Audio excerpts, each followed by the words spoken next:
All right, the time is now 6 p.m. So let's call this meeting to order. We'll do a roll call vote. So Adam here, Stephanie here, Sue here, Mike, Corey. here. All right, so all of us are here. So let's please stand for the Pledge of Allegiance.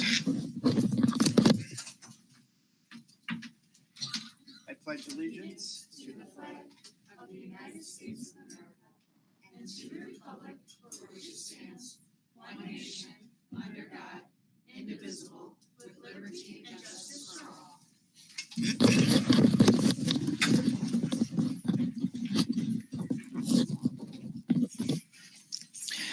All right, so I will seek a motion to approve tonight's agenda as presented. I'll make a motion to Okay, approve the agenda as presented. Can I say something real quick? I'm sorry. I know that I want to make a motion, but can we just slide, and I don't know if I even need to have a motion for this, but can we just slide the business manager report to the last of the district reports so that when Sue is done, she can introduce Mr. Mike Farrell? It would just be flip-flopping the business manager report underneath the athletics report, if that's okay with you guys. That's fine. Thanks.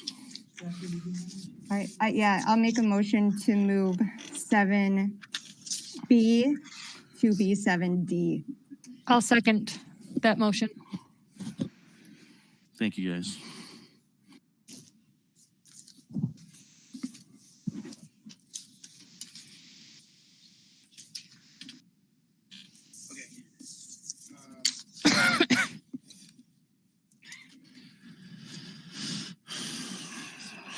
Not maskers.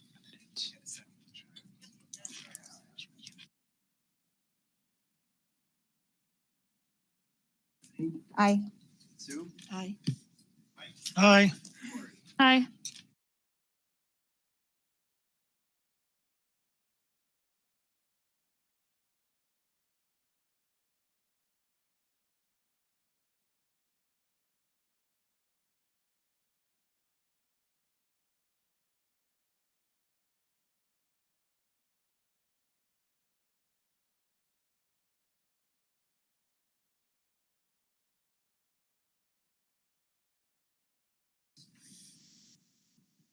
Not sure how I did that. Okay. I guess I'll say that again. So we're at number 5, approval of consent items. So you'll see the minutes for 9:15, 9:27, 9:29, 10:06, and 10:13. So there are no questions. So we'll move on to treasurer's report. Susan?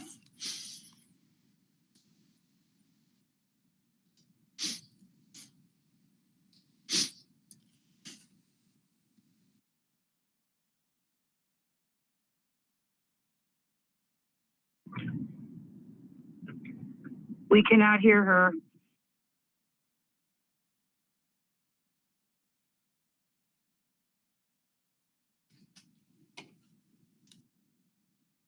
Okay, sorry, my computer was spinning. Can you hear me now? Okay.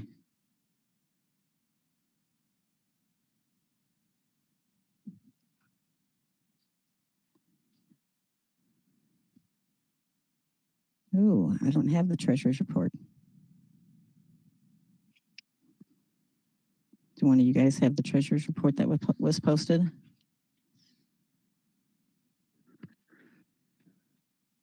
Oh, thanks. Yes. So for the month of September, we started out with the general fund cash account, $692,283.32, and with an ending balance of $697,693.54. The Community State Bank cash account, we started out with $1,497,063.94 and ended the month with $1,119,365.63.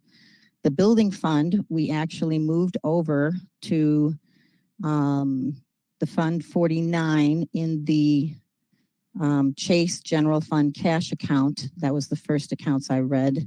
And that was $88,536.04 at the beginning of the month. zero at the end of the month just to remove that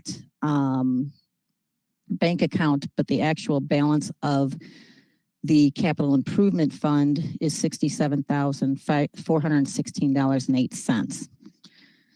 Petty cash account started and ended the month with $500. The CD, which is also at Chase Bank, started the month with $306,386.35, ended the month with $63,516.49 because we needed to use the amounts in the cash account. The local government investment pool started out at $16,788.02 and ended the month with $630,127.24. So the grand asset total for the beginning of the month was $2,601,557.67, and the end of the month was $2,511,202.90.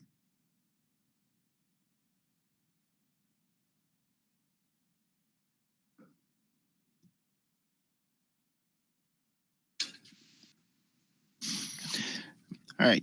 Thank you, I have Susan. a quick question. Okay. Sue, I know you were hoping to have those ESSER fund totals for round 3 right around now. Any word on that? The ESSER funds, we actually received 168,000 additional in ESSER 2, but we have not heard anything about ESSER 3 yet. Okay. Thank you. Probably in November sometime, hopefully before the next board meeting.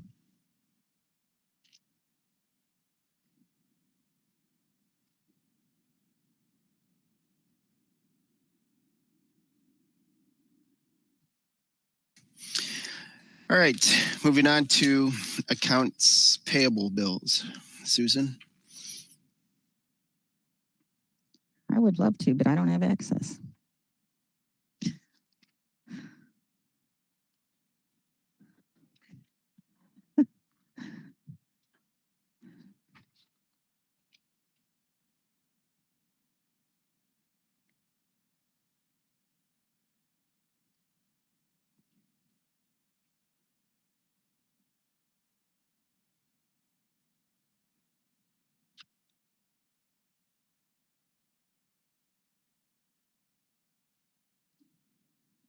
We have checks dated from 9/11/2021 to 10/15/2021. Check number 67679 to 2021-00076 for a total of $363,893.51.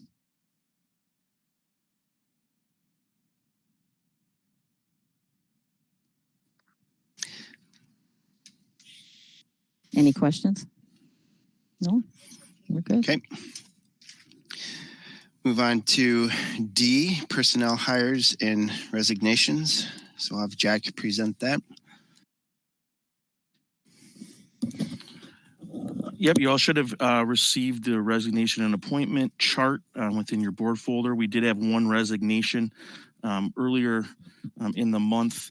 Mrs. Jill Gilmore had resigned her position from special education teacher in our middle school. We wish her nothing but the best. We have since replaced Mrs. Gilmore with Alexander Middleberg. He's coming to us from Kenosha Unified, lives out in the area, and was excited for the position. So we've filled him just recently. He's going to start October 28th.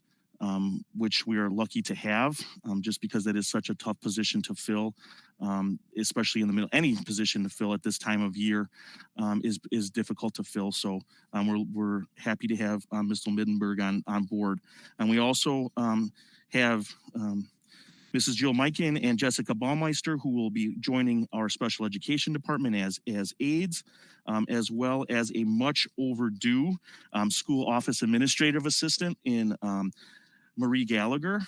She has started, I think it's her second week now, and she has just jumped right in and had been an absolute joy and learning a bunch and helping out wherever she's needed. So just the one resignation and appointment that you guys I will ask for approval tonight, but the rest I would like to welcome to our team as well. So my recommendation would be to approve personnel hires and resignation as presented. All right. Thank you, Jack. Any other questions? So I'll seek a motion to approve the consent items as presented. So moved. So moved. I'll second. All right, give it to Mike. All right, so roll call vote. Adam, aye. Stephanie, Aye. Sue, Aye. Mike, Aye. Corey. Aye. All right. So approved 5-0. So this moves us to number 6, President's Report. So got a few things here to highlight. So last Wednesday was we had a board workshop. So Mr. George Steffen from WASB was the facilitator for that. We had a lot of really good discussion. Some of the highlights that we had talked about was the board member decision making. You know, you got your north, your south, your east, and your west, you know, and everybody's a little bit different. So that was kind of cool. It was a good icebreaker. We discussed and went through our board norms and expectations. We also discussed board and administration relationship and expectations. We had talked about strategic planning. I think we were all in agreement. We had started that. What did you say it was? 2019, 2018, somewhere in there. And then COVID got a hold of everything and kind of that got put on the back burner. So we're looking at hoping we can start the strategic planning process again, which will involve board members, administration, staff, and community members. So we kind of briefly discussed a little bit about our referendum. And then at the end of the meeting, we discussed expectations of board member attendance at our meetings. So this is, you know, these things that we discussed, it's not a done deal. I think probably in the future, we'll have another workshop of this type and keep improving the things that we talked about. The WASB regional meeting, just letting the board know and community that, sorry.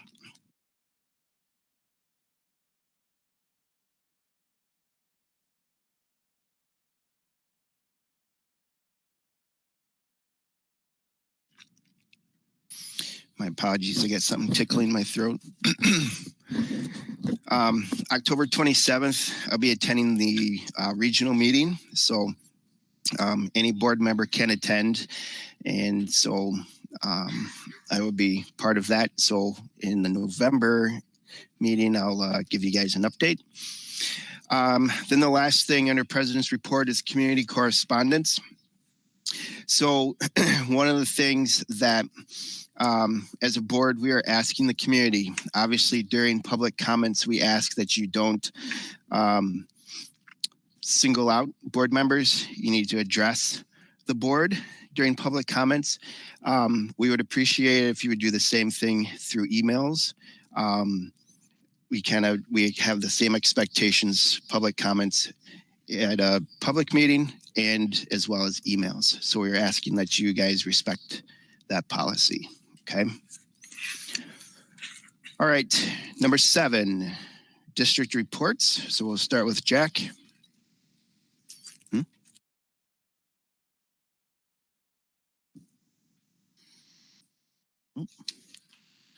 Yeah, my district administrator report, I'll try to make short and sweet today.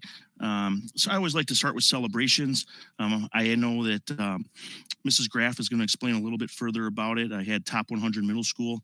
I'm not going to steal the thunder there. I had that on my side, but I'll let her explain a little bit further as we do that. We did get an embargoed version of our school report card from last year. I am not allowed to share that quite yet. Because they are continually, what they do is they adjust their algorithms for the score. So there's already been a few adjustments, but I just wanted to let everybody know that it's under celebrations. So we'll be looking for that hopefully in mid-November as a final detail. I've shared that with our administrative team. We have some obviously some good news and some things that we will need to work on. They're constantly shifting the scores just because some of their algorithms or some of the different things, some count a little bit more than others, or they missed a little bit. It's a pretty extensive process. But again, I do have that under celebrations for a reason. So hopefully it stays there in our November report. We can share and celebrate that further. Lastly was just kind of a cute story. I know most of you have very strong ties to the Bristol community and Bristol school. And for those of you that don't know, we've had Garfield painted on our wall near the lunch line for many, many years. And last summer, it was just getting old and the paint was falling out, and we painted over some things that have been a part of the building for a while and just kind of went more of a plain gray as we went for. So I had a 7th grade student who has started a Garfield campaign, who because her father was a Bristol school graduate and asked her if Garfield was still on the wall. And she was obviously sad when she wasn't able to see a part of it. So she had started a petition, got many of the middle school students to sign it. She met with me personally, has drawn a full-figured Garfield cartoon character with kind of a renegade cap and renegade theme on it. It has got an adult advisor, Mrs. Connect, Mrs. Kvek, Jenny Kvek, said that she would help with the process. So we are going to allow the students to kind of repaint Garfield on the wall of the cafeteria. So I just thought that was kind of a cool tradition, a cool tradition that, me not being here as long as some, I just was proud of Harmony for taking the time to really go out of her way and stand up for what she believed in, and hopefully it'll turn into a tradition for the students who are here and into the future. So yeah, so she was serious. We've been emailing back and forth. We've got a business meeting planned for Friday afternoon, so she can present to me her idea, and she's got the adults on her side to help do the sketching and the painting, and we'll hopefully get that up soon. So I thought that was kind of a fun, yeah. Just a quick Nexus update. We are planning October 28th, which is a week from tomorrow. We have some professional development time. We are actually going to plan some trips for our staff to check out Greenfield Middle School as well as Cedar Hills Elementary School, which are in Oak Creek. Just about 30 one's in Oak Creek, obviously, and Greenfield Middle School is in Greenfield, about 35 minutes away. Both have done, Greenfield Middle School has done a referendum, I believe 5 years ago, and there was, when looking at what we were kind of looking for and what they had done, there was about an 80% match as far as some of the upgrades they have done, and same with Cedar Hills. So just for our staff to kind of see it in person, take a look at that, get some feedback, and then look at what we might do. So we are going to try to get a couple buses to go up there, and then maybe have a little bit, because we are going into a 3-day weekend then. After that, the staff is off on Friday and students are off on that Friday. So maybe coming back and having a light dinner type of thing that would be, obviously optional after that, to kind of talk about what we've seen and share some ideas as what they liked and didn't like. So that's coming up next week. I'm happy to say that school perceptions, we actually got a postage bill today in the mail, Gene, right? So we are sure that they are post stamped and ready to roll. So next week, Thursday, we are planning for the staff email to go out first. They will see the exact same survey that everybody else will see, except because it's such easy access for the email portion to go out. And then shortly after that, all parents of the district will get that same email. And then those who don't have, everybody will get the mailed option as well, but the code that they get will only be able to be used once, obviously. So then those codes those mail-in surveys will go out hopefully and be in mailboxes that first week in November. Or November 4th was the goal for school perceptions. So that I believe then is open for about 10 to 14 days. So then hopefully by the end of November, we will have all those results. And we will be able to dig into that and get the feedback from school perceptions themselves as to moving forward on what we are looking for as far as next steps for referendum. And that is all I have tonight. Any questions?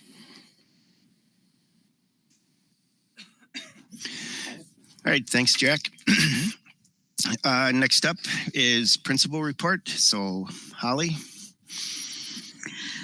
Yeah, in the last meeting, Carrie talked a little bit about our MAP data, and I wanted to let you guys know we're continuing to look at that. We now have our interventions in place, and we're working more on the extension piece than what we are the enrichment. So it's exciting because a lot of our kids are where they should be, but we need to continue to give them opportunities to extend their learning beyond even grade level. So the initial data looks really good. We're working through we call it the BUZZ, but the multi-purpose room for the extension and enrichment and intervention piece. And then we are onboarding a few RTI aides through the ESSER funding to help with that intervention piece. So I'm excited. We have our building goals set. Initially, when we looked at the data from last year, when we did our final MAP testing, we set some parameters for what we thought our building goals would be. But when the MAP data came through, when we just tested it, our students were achieving a lot higher than what we thought they would be. So there wasn't a lot of that summer slide, which we thought we would see. Our kids are really progressing well. With that being said, we're working through our cycles of evaluation and working on teacher goal setting as administrative team and continuing to be in the classroom. As far as the curriculum standpoint, as you guys know, we adopted a new curriculum for K-3, Bridges. It's a lot of prep and it's a lot of work, but our teachers are really rocking it and they're seeing the difference with our math already and our scores. And then we are in the process of piloting a new ELA curriculum. I'm meeting with the ELA team tomorrow night to look at different curriculum for our replacement of journeys and collections, because currently we're working off a 2014 version of it and they're no longer going to provide the consumables for that. So excited to bring more to our kids because they deserve it. And again, I want to, follow up on what Jack had said. Just this Monday, we released a report from U.S. News stating that we are ranked in the top 30% of Wisconsin middle schools. There aren't very many middle schools in this area. There are 2 that are above us, which is very exciting, and we're right on their heels. It's just awesome to know that our kids are 56% of them are either at or above proficiency in the middle school for our ELA, and 55 are at or above proficiency in math. And they also looked at the performance on our state required tests, which is the forward as another indicator, as well as high school readiness and our graduation rate. So very, very exciting. I know with this and other things, we're trending up as a school. Our results are there. And I just want to give a shout out to our teachers to continue to focus in on student achievement, because that's what we're here for. So thank you to the teachers and all their hard work last year. I can't wait until the official report card is released and to celebrate with everybody. And thank you to the board for all of your support and giving us new curriculum to support our kiddos. So, and that concludes, unless anybody has any questions.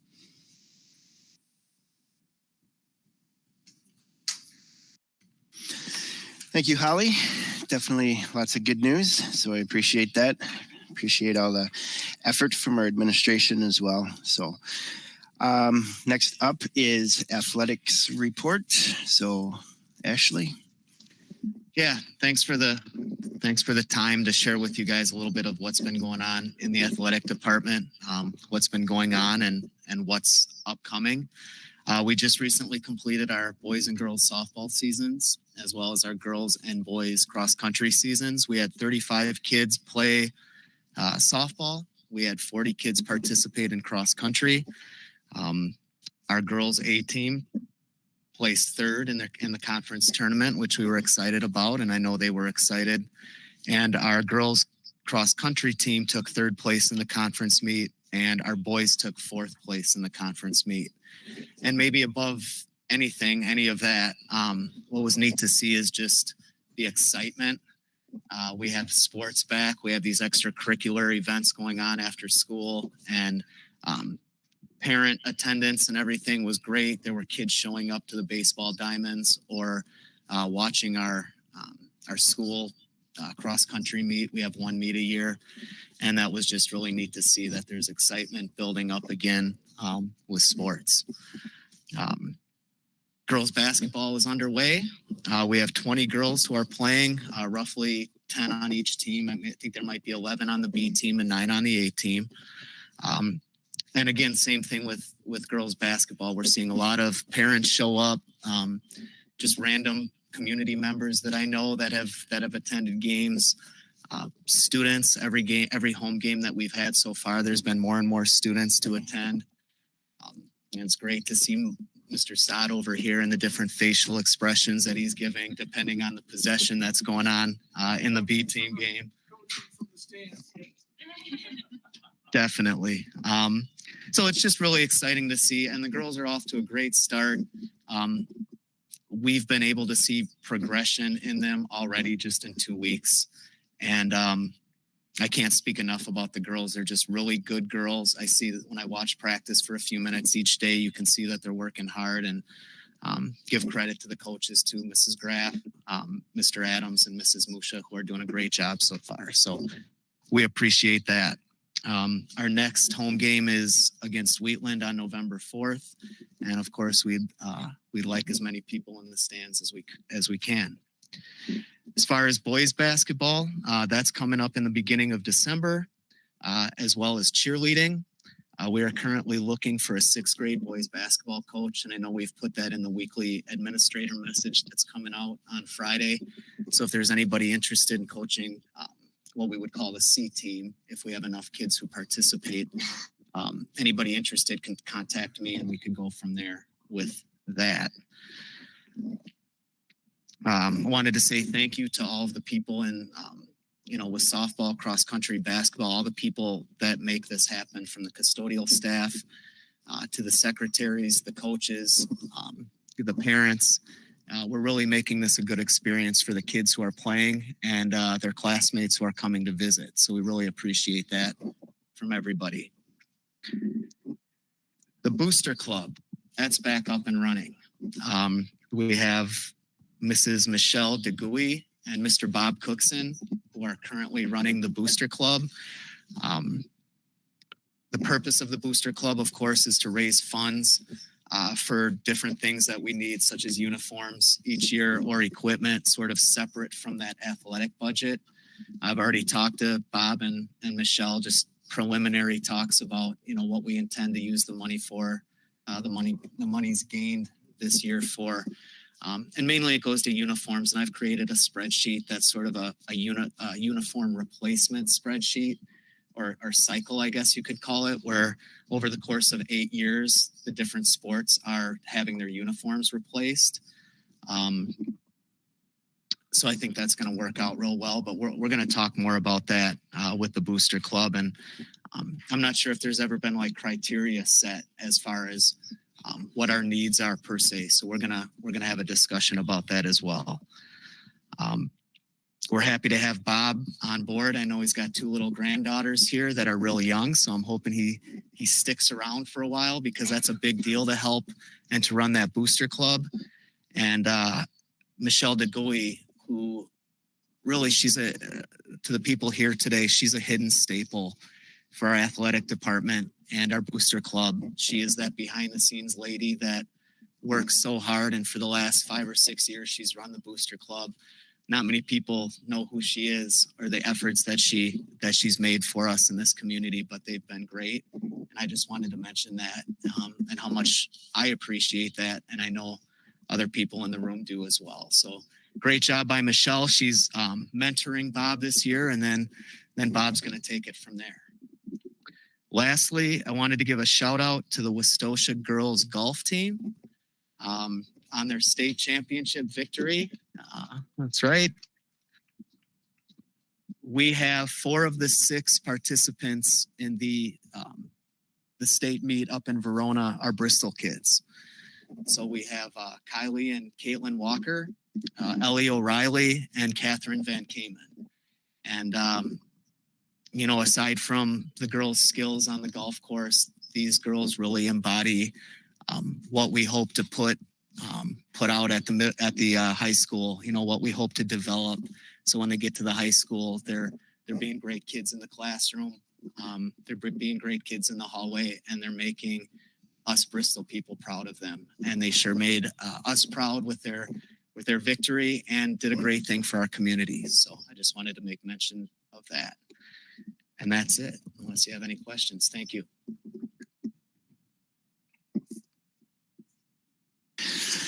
All right. Thank you, Ashley. This moves us on to D, our business manager report. So Susan.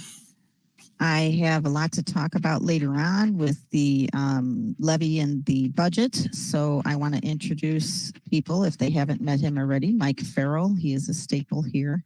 He's our representative from David Insurance. We've been talking about the difficulties we've had with UHC Health Insurance Company paying some of the staff's bills, and we asked Mike to go out to bid to see what we could find. So Mike is here to tell us, and I have a recommendation following.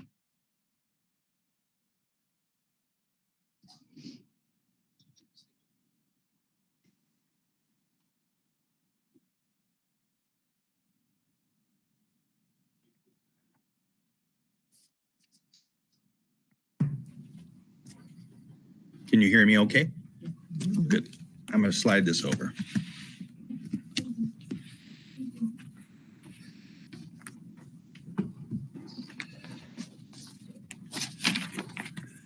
There's a few extras. I think you're all welcome to have one. All right. Thank you, Susan, for the quick introduction. When we met back on September 15th, we talked about a process that we were going to undertake called a request for proposal, or RFP process. We did go out to 8 different health insurance companies that we know could have a presence or a possible solution for us. And I'm happy to tell you that we did get a proposal back from WPS that was very favorable. And we'll talk a little bit more about what's on the spreadsheet.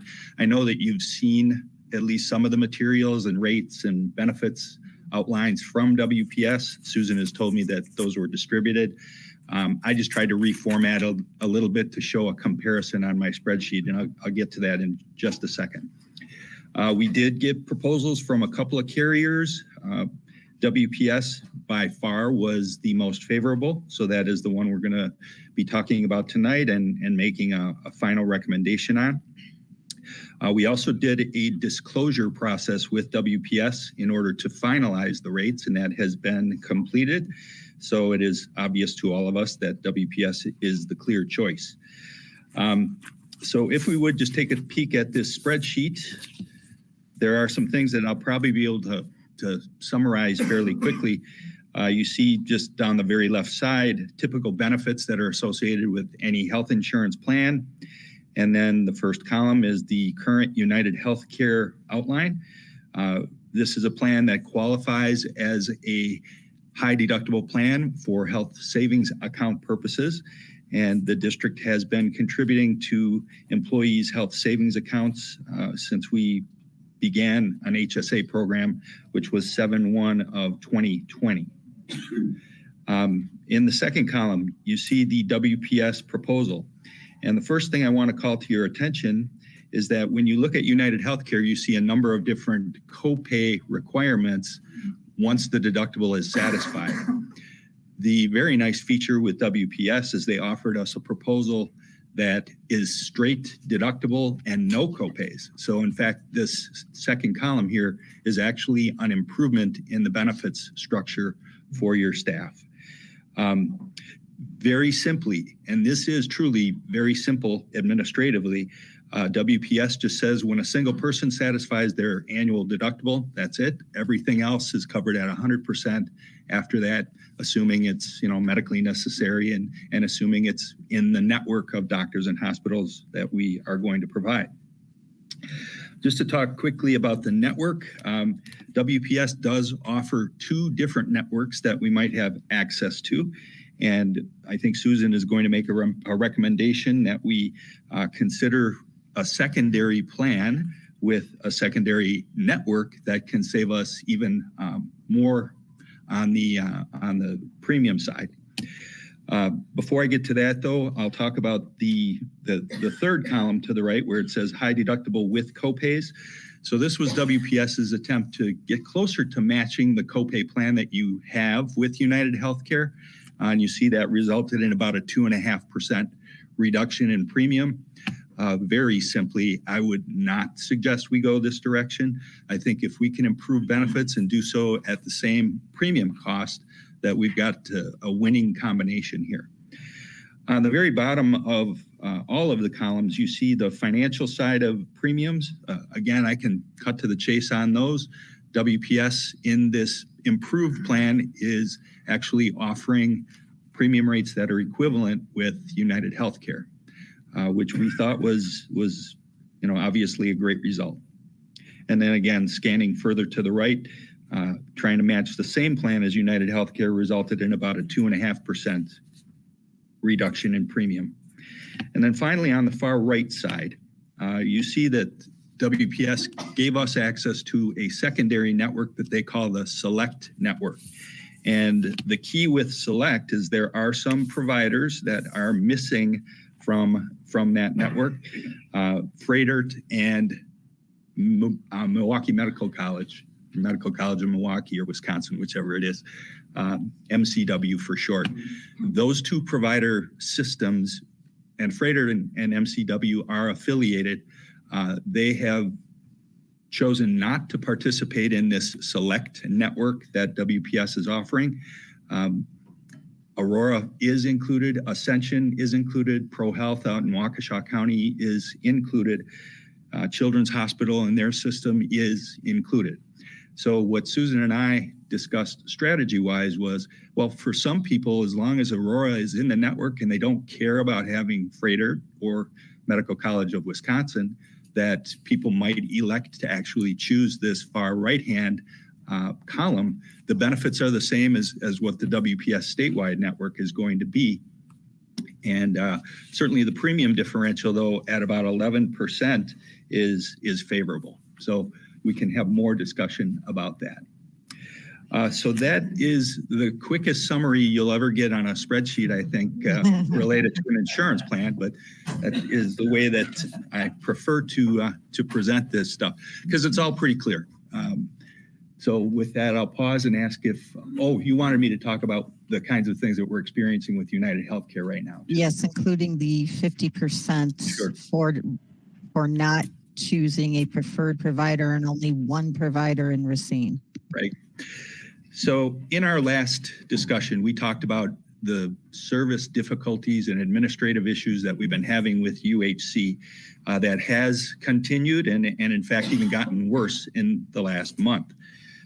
We were experiencing claim payment issues for preventive care that we didn't expect. We were finding people that were outside of the contracted network for United Healthcare, specifically a lot of the specialists that relate to emergency care, pathology, radiology, those ologist types. And they're processing claims where one of your staff members, for example, would go to Froedtert for an emergency and United Healthcare would process that as an out-of-network claim, exposing your plan member to balance billing and other out-of-pocket expenses. More recently, United has installed a plan that isn't really taking effect yet until January 1st, but they call it their Designated Diagnostic Provider Program. And as Susan mentioned, if you go to the wrong lab, you'll be faced with a 50% bill, even though you think the lab is going to be in the UHC network. They have limited contracting for their labs in Kenosha and Racine counties. Specifically in Racine, there's just one or two labs, the Aurora lab, and then I think there's a Quest Diagnostics or a LabCorp or something location in Racine. In Kenosha, it is limited to Aurora and either a LabCorp or LabQuest kind of lab here in this community. So having faced all of those difficulties and knowing that we have had what I consider to be great service from WPS over the course of time. WPS does have a focus on school districts too, so they know, I think, in my mind, at least the expectations that your staff would have from a service point of view. Susan has experienced WPS as well for a number of years, so it is clear to us that is the recommendation. There's one last thing I want to talk about, and that is WPS does have an optional, if you will, wellness upgrade or buy up program that can be offered that includes health assessments and coaching and nutritional advice, et cetera. Just an expanded or enhanced wellness program that you can buy on an additional premium basis. It's about $5 or $6 a month is what it costs. So if we could keep that as kind of an open item for potential additional benefits to add to the program, you just need to know that we're going to add $5 or $6 to the premium rates that you see at the bottom. All in all, though, this was in total the best response that we could have ever expected. We had a number of insurance companies decline to offer proposals. They just said they couldn't be competitive. And this is without them even knowing where WPS was at. Of course, they knew where United Healthcare was, but that would include companies like Aetna and Cigna, Anthem, Network Health, the WEA that a lot of you are familiar with, Group Health Trusts.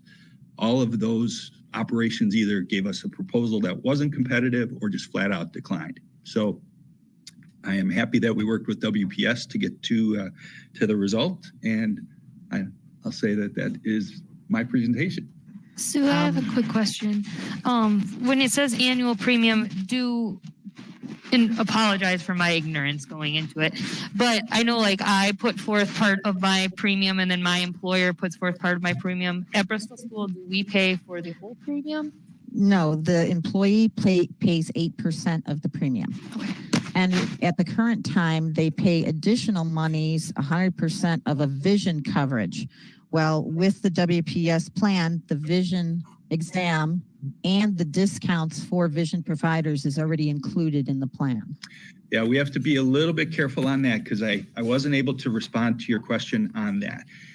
I looked it up. Well, okay. Because we're in an HSA environment, you have to be careful about providing any benefit at 100% on the front end. Benefits are always supposed to be subject to a deductible first. Subject in a to the medical. deductible, yes. But I'm not telling you you're wrong. I just wanted to do a little more research on it. And discounts, yes, those would continue to be allowed. And a nice thing about this plan is they have a zero charge for some of the typical medications that people use on a daily basis. So that's really nice. It's going to be, are you talking about the preventive medication? Yes. Yep. Yes. WPS Blood has pressure, the best list things for like that. those purposes as well. It's really nice. That's actually a question I had was about the preventative care appointments. Are these covered? Are those covered on these plans? Yes, preventive care actually is a requirement of the Affordable Care Act and is supposed to be covered at 100%. And when I said we have to be careful about the HSA deductible, preventive care is the exception to that. The Affordable Care Act built in annual routine physicals, colonoscopies, mammograms, children's immunizations, et cetera, are all considered to be preventive care, provided they are coded correctly from the provider's office. And that is an area of struggle that we just recently had with United Healthcare. That's what I'm going through right now with my own family. And I do have another question with this. The WPS statewide, is Freighter under that? Yes. Yeah, there's nobody that we've ever found missing from WPS statewide. And then they also have a national network if somebody happens to be away on vacation or have a kid in school somewhere, those kinds of things. The network-wise between United Healthcare and WPS are similar?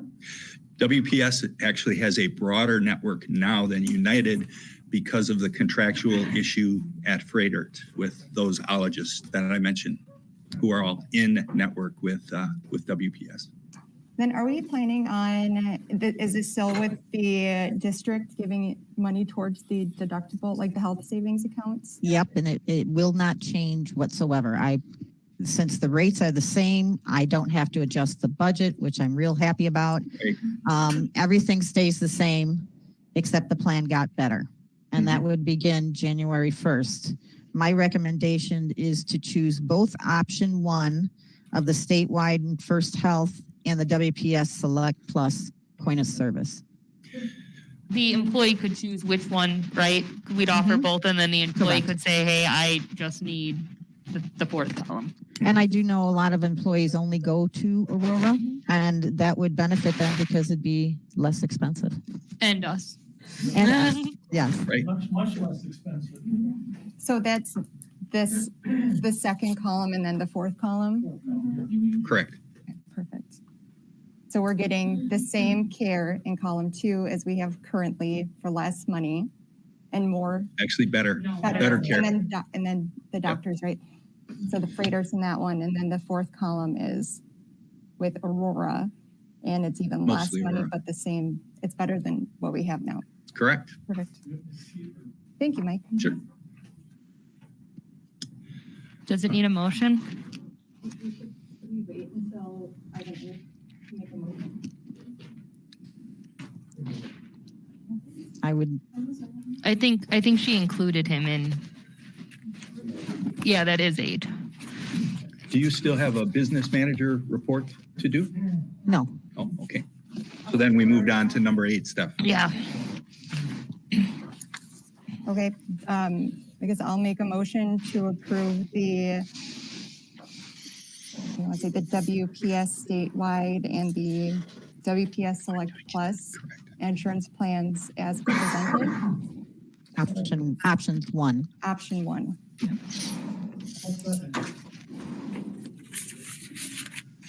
Do we need to say that one again, Gene? Okay. All right. Any last minute discussion? Okay, so roll call vote. Adam, aye. Stephanie? Aye. Sue? Aye. Mike? Aye. Corey? Hi. All right, motion carried 5-0. Before I get into public comments, is there anybody, I know we had some latecomers, anybody that wants to speak that needs to sign up? Okay. Yes, thank you, Mike.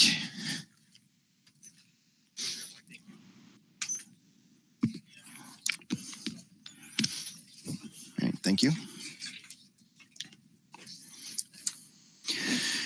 All right, so number 9, public comments. So members of the board may ask questions for clarification and briefly discuss the matters permitted in accordance with state statute, but may not take any action on an item unless it is on the agenda. All visitors are asked to identify themselves before speaking in accordance with board policy. Each individual will be allocated 3 minutes. So just a reminder, all comments are to be directed to the board and not to staff or other participants. No person may address or question board members individually. The chair of this meeting does have the right to have participants be interrupted, warned, have their statement terminated or removed from the meeting if that participant does not observe reasonable decorum, or if their statement is abusive, obscene, personally directed, or irrelevant. It is important that everyone in this room be respectful of each other's opinions. I want to remind you, you may not interrupt any other community member as well while they are speaking. So we will now start with public comment in the order that community members signed up on the sheet provided. So first up is Chris Guerin. All right.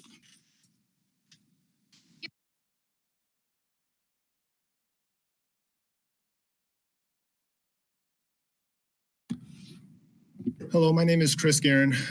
I recently moved here with my family in June. Major reason why I moved to this area was the good information that I was receiving about it. It's a great place to raise a family.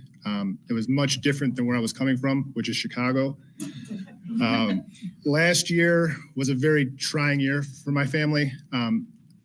While I understand mitigation efforts that were taking place to do what we thought was right, we realized a lot of things that were being done were not beneficial to the overall health of our children. Coming here, beginning of the year, was a great start. I loved that there was the freedom kind of do what we thought was right within our children. I understand the reason why.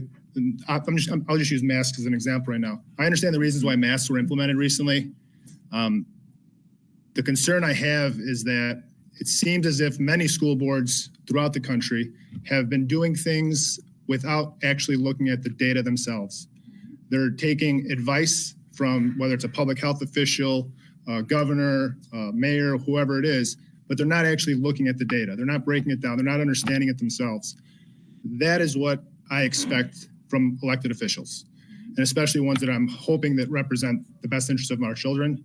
So, well, I'll leave the rest of my time. So what I'm looking for going forward, and I plan on attending these meetings as much as possible, is when a decision is made that's going to affect the personal choices of parents, I would love to see the data that's being used to make that decision, rather than just we were told to do this or we think it's right. I actually would like to see the data because I spent now 18 months doing nothing but looking at data. I have children. It's my job. I have to ensure that I'm doing what's best for them. I've looked at what other states have done. I've looked at what other communities have done. I've looked at what private schools have done. I looked at what other countries have done. And as of right now, everything I've seen, I've yet to see clinical data that supports some of the choices that are being made within these schools. So I hope that eventually, maybe sometime down the road, if a decision is made where masks are going to be kept on our children's faces, that data can be presented to us to break it down, analyze it, and see what doing it versus not doing it is actually doing to our children. Thank you.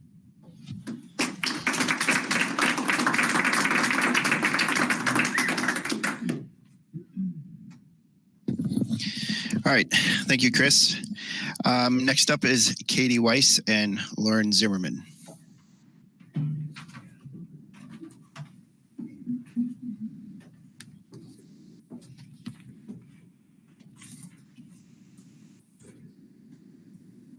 We have now been in school for 7 weeks. This has given us the time to look at the data and reality of what is happening in our community regarding the spread of COVID and masks in the schools. Did you know that our current 7-day average for COVID cases in Kenosha County is lower than it was on September 1st? On September 1st, when we started school, the 7-day average in Kenosha was 56. On October 19th, the 7-day average was 39. Those numbers rose during the first few weeks of September and continue to fall since the last few days of September. Have you looked at the data of active cases from Western Kenosha County schools that are unmasked? That information is available to parents on a daily basis. Unfortunately, we still do not have this daily tracker of COVID numbers provided to Bristol families. We only get to see a snapshot once a week, which is not a complete picture of our reality. But Bristol parents are able to see what is happening in our neighboring unmasked schools. For example, both Salem and Central, schools that are larger than Bristol, have been masked optional the entire year. We have been able to watch the numbers as those schools rise during the second and third week of school, as Bristol's did. We have also seen those numbers drop drastically without mandating masks. Do you know that those numbers posted to those schools on October 19th showed that both Salem and Central only had one positive case each? At the last board meeting, a board member asked what other county schools were doing that caused their own cases not to be as high. The answer is not masked. These schools have achieved low numbers by the simple fact that the numbers came down. The schools did not overreact to raising numbers by mandating the mask. That they held to their plan and came down on their own. It is especially important to note that many of the Bristol students have older siblings at Central or are involved in outside activities with the students from their county schools.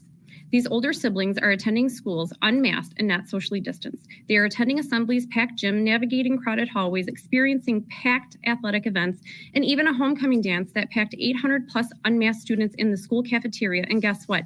There's still no surge in the cases. And even after a full week of highly attended homecoming events, our Bristol students are attending high school events and concerts with their family. Masking our Bristol students at the school is like having a peeing section in the swimming pool. It doesn't work and it's ineffective. You will never be able to control the behavior of families outside of school, as we have heard at the meeting where the masks were mandated. Many of the numbers of positive cases within Bristol have been traced to outside events. Families will continue to have parties and attend athletic and social events. The spread of COVID is not limited to the inside the hallways of this school building. Stop trying to control something that you ultimately have no control over.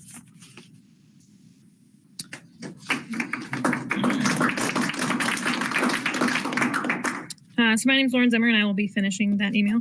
Besides looking at the data, why are we not addressing the holistic health of our children? The health of our children goes far beyond the physical health surrounding this virus. Have you considered the children struggling with speech issues? Have you considered the children with anxiety about wearing masks? Have you considered children with asthma? Have you considered the children with migraines? Have you considered the mental and emotional toll mask wearing is taking on our children? These are not issues that can be easily measured by data, but that does not mean that they are not a highly valuable issue to consider regarding our children. Your focus is so narrow that you are missing the big picture of our children's health. Not one of you on the board has the knowledge to be able to determine what is best for the holistic health of each and every child at Bristol. Please keep trying to take the decisions making away. Please stop trying to take the decision making away from the parents who are best equipped to assess their children's needs. Even if you wanted to miss the concept of holistic health, because it cannot easily be studied with hard data numbers right now, you cannot dismiss the real data numbers from our country and our Western County schools. The data does not support masking our students. To continue to require masks would be denial of a reality and the current data that we are seeing. Stop basing your decision on fear and what the media is telling you. Stop making decisions that are based on the reality. Start making decisions that are based on the reality and the data we are seeing in our community right now. Thank you.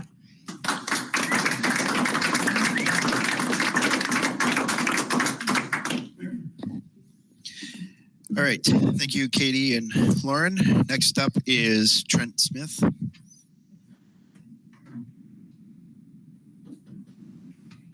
How are we doing? How's it going? My name's Trent, if you guys don't know by now. So I was going to come up here, give you guys this big, long hoorah, rah, change your minds. I'm not doing that. I'm just going to simply say a month ago, you guys decided to put masks on kids. Not all of us agreed with that. But besides the point, all of you sat up here and agreed this was a short-term thing, and there was a deadline for a reason. When it comes to number 10 on your guys' agenda, I hope you remember that. This time was set for this reason, so that we could change the curve. And now the numbers are down to the point where it needs to go back to how it was. If you don't, you move the goalpost, and that's how you lose the trust of the community. Please just put it back where it was. Thank you.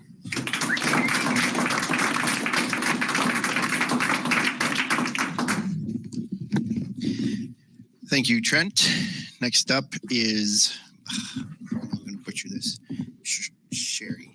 Cherie. Dang, sorry. I should know that. I know, both names are hard. Okay, so my name is Cherie Pedokis, and our oldest daughter attends school at Bristol. I want to speak out asking again that we make masks optional again. I'm drawing from two sources, the CDC's website and a study conducted by U.S. News and World Report published in the New England Journal of Medicine. Per the CDC, as of September 24th, from the start of the pandemic, 18 to 20 months ago, 544 children under 18 have died from COVID. Do you know that more kids die in a single year, 599 in 12 months, not 18 to 20, from heart disease? This statistic does not include kids born with congenital heart defects and diseases. Yet, how often are our kids having McDonald's and candy and chips and soda and fried foods, which contribute to that disease? Our kids are roughly 8 times more likely to die in a car accident than from COVID. 4,074 deaths in a single year. Yet we schlep our kids all over the place in cars daily without much thought. Our kids are roughly 3 times as likely, as in triple the chances, to die of suffocation, with 1,430 kids dying from that in a single year, with 1,110 of those being from suicide. That means that more than twice as many kids die from suicide in a single year than have died from COVID in the entire 18 to 20 months of the pandemic. Yet we're not discussing measures being taken to prevent suicide in board meetings over and over. With 544 having died of COVID in at least 18 months of the pandemic, that translates to roughly 363 kids dying of COVID in 12 months. For the sake of comparison, that is only 23 more kids in a year than die because of fire or burns, which are 340 a year. Yet how many of us are losing sleep at night from fear of our children dying in a fire? The fact of the matter is that kids 14 and under have a 99.9998% survival rate for COVID.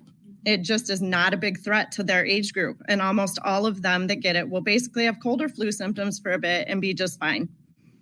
So I'm asking you to make a decision based on logic and facts, not on unsubstantiated fear, not on our numbers going up. Because if we had the media hyping and running a death ticker the way they've done for COVID on the leading causes of death in children and adolescents, that thing would have been spinning like a hamster wheel in comparison to COVID. If we don't have to wear a mask in stores and businesses and at restaurants and churches and most other places that we take our kids to, then why on earth are we making them wear them all day long in school? It makes no sense to impose that on the age group of people that is least affected by this disease when it's not even being imposed on adults everywhere. Thank you.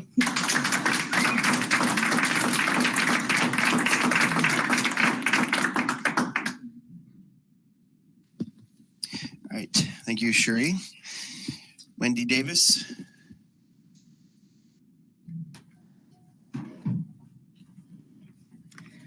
Hi, I'm Wendy Davis. I'm here to ask you to approve universal masking until the December break. Universal masking works with other layered mitigation strategies. Proof is in our data, our Bristol data. Prior to the universal masking policy, there were 48 cases of COVID. And after the policy with universal masking, there was only 3. This is a respiratory illness. Masks work, but when the source is masked, that's when they work best.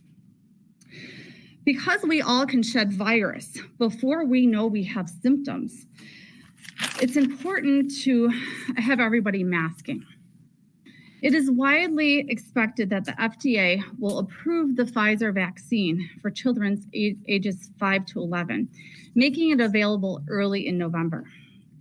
By keeping the mask mandate until the end of December, you would allow, or you'd continue to maintain the layer added of protection until the kids whose parents elect to get vaccinated, their children, they can.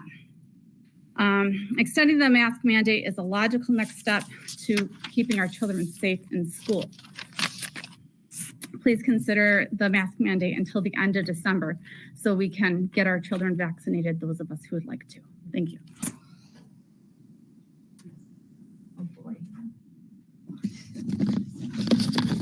All right, thank you, Wendy. Next up is Dulcie Schaff.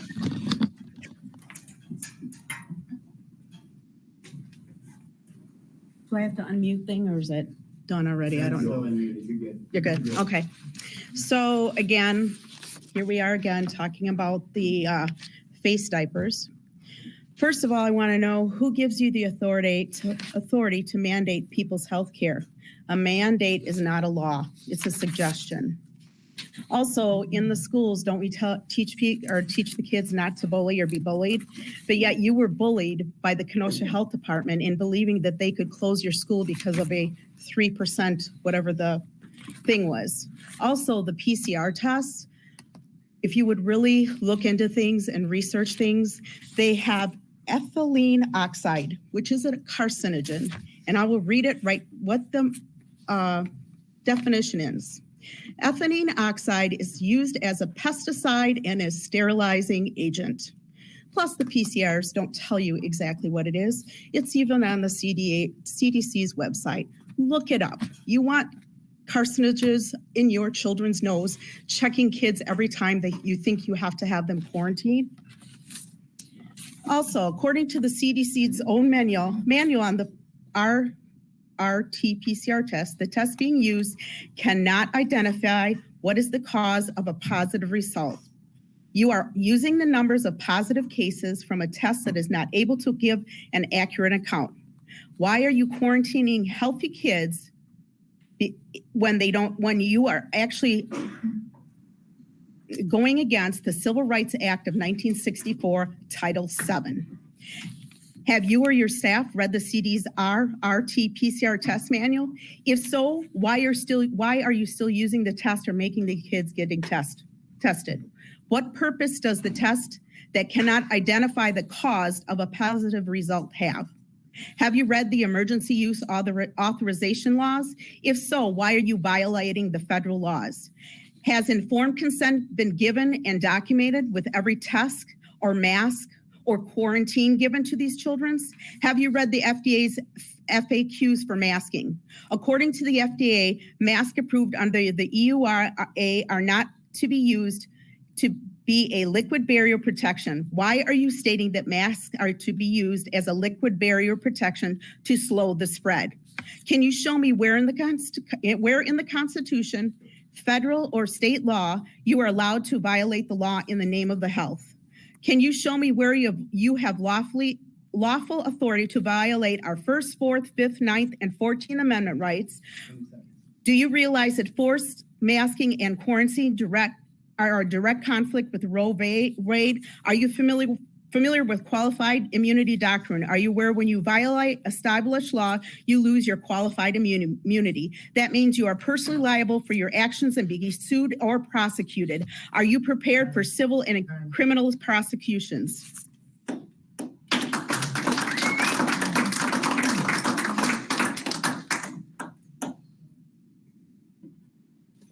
Wendy, I just want to apologize quick for having to address a family emergency. I don't want you to feel like I was due to your comment or anything like that.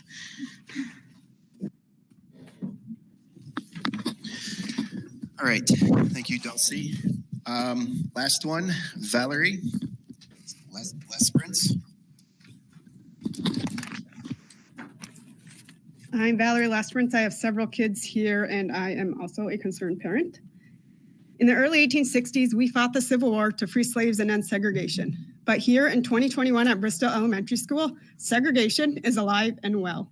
Because some kids were strong enough to stand up for their right to control what goes on their bodies, they were taken out of the classrooms and put in a separate room away from everyone.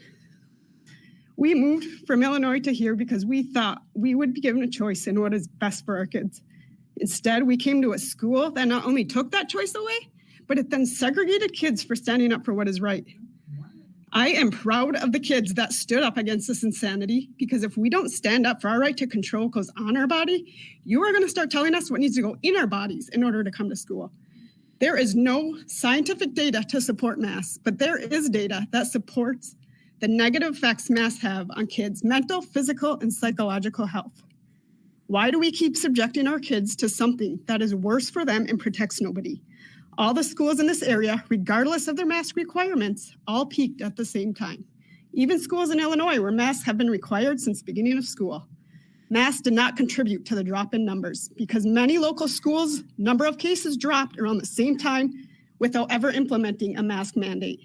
So I'm here to ask the board to put an end to segregation here at Bristol Elementary and to give the options of masks back to the parents where it belongs. Because if you don't believe in the freedom of choice, the state of Wisconsin does, and we can choose to go to a school that respects that and is against segregation. We really hope that don't happen because our kids have adjusted well. They love all their teachers, but freedom is something we need to stand up for. Thank you.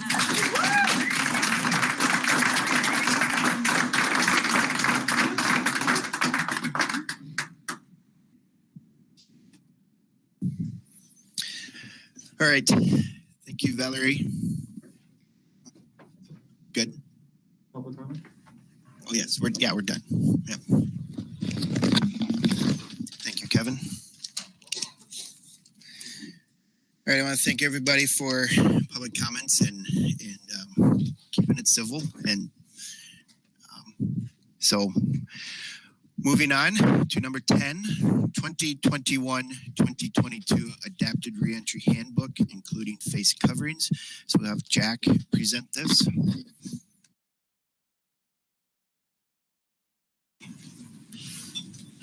All right, thank you. First of all, I just want to start off by saying, obviously we all know this is a emotional subject. People are passionate on it on both sides. My job here, and I take it very seriously, but my job here as a district administrator at Bristol School is to do what I believe is best for the children of our community. And that's, I don't ever want to take that lightly or ever have anybody ever think that I don't take it lightly. I also understand that there are two very different sides to this. And as we move forward, I always want to look for a compromise that always keeps our students and our kids of our community at the forefront of our priority system, which is what I'm here to do and why you put me in this seat. So I've worked very hard at looking at different school buildings and what they're doing. Believe me, I've read every single one of your emails. I know that a lot of times, I don't respond to the whole group just because a lot of times the board is copied on it or other administrators are copied on it. But believe me when I tell you, I have read every single email that you have sent me.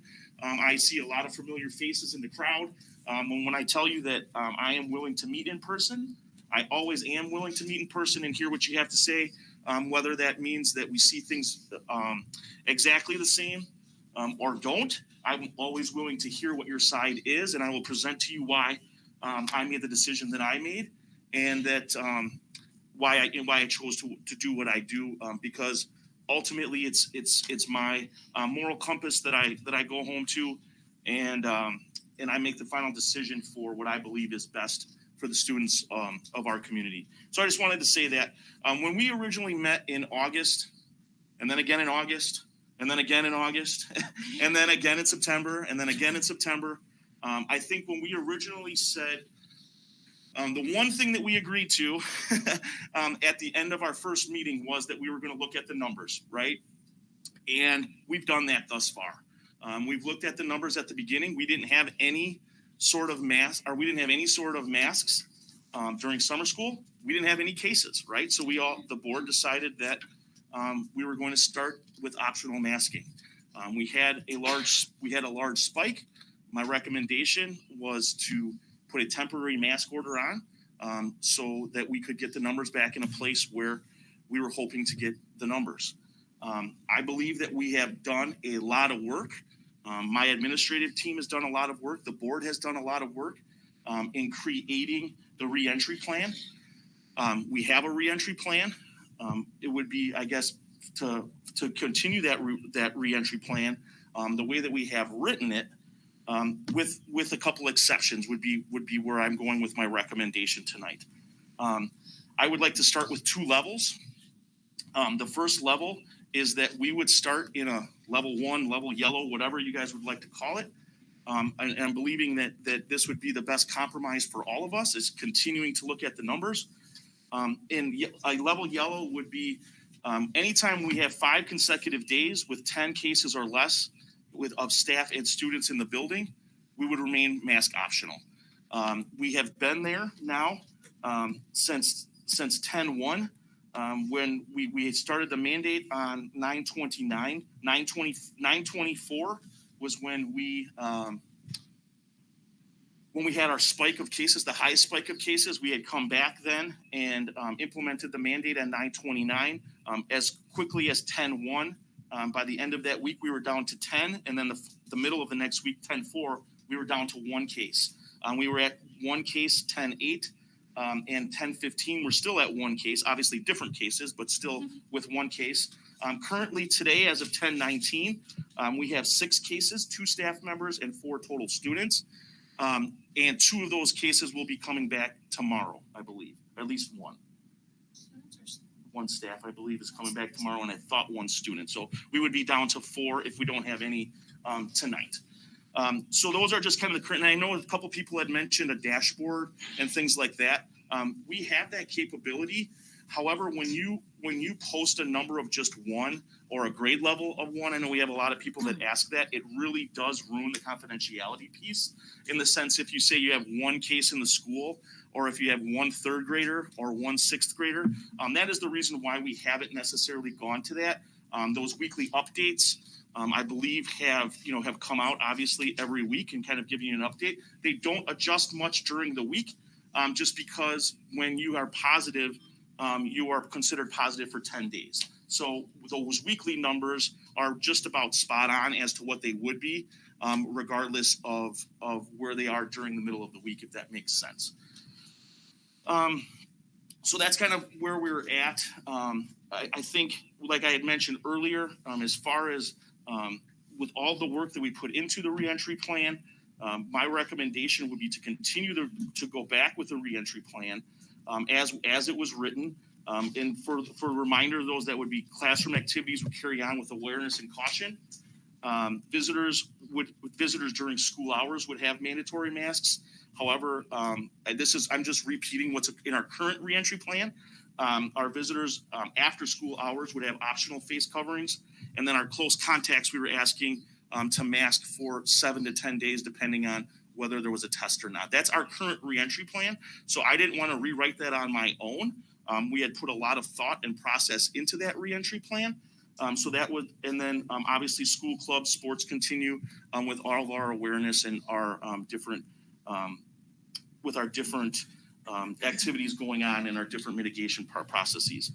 We have also, I know that the lunchroom was a big discussion point last meeting. Mr. Koschel and Mrs. Graff and Mrs. Houston's and their entire supervision team have really gotten creative and have, the rest of the staff has really stepped up to the plate on supervision. We're eating lunch now in 3 different locations so that we have a little bit more of the social distancing piece because we are aware of the fact that that is a time where all kids will probably be unmasked, right? So we have opened the 45 foyer and we have also opened the admin foyer, which is right outside of the district office so that kids can spread out. They're also really digging the TV that's out there. We have an announcement television that's out there. So we've just included that with just some fun, kids movies and cartoons and stuff that really get the kids attention during lunch. So anyways, so we've done that. We've included many different sanitation stations. I know we've mentioned we've kind of upped our help in our nurse's office.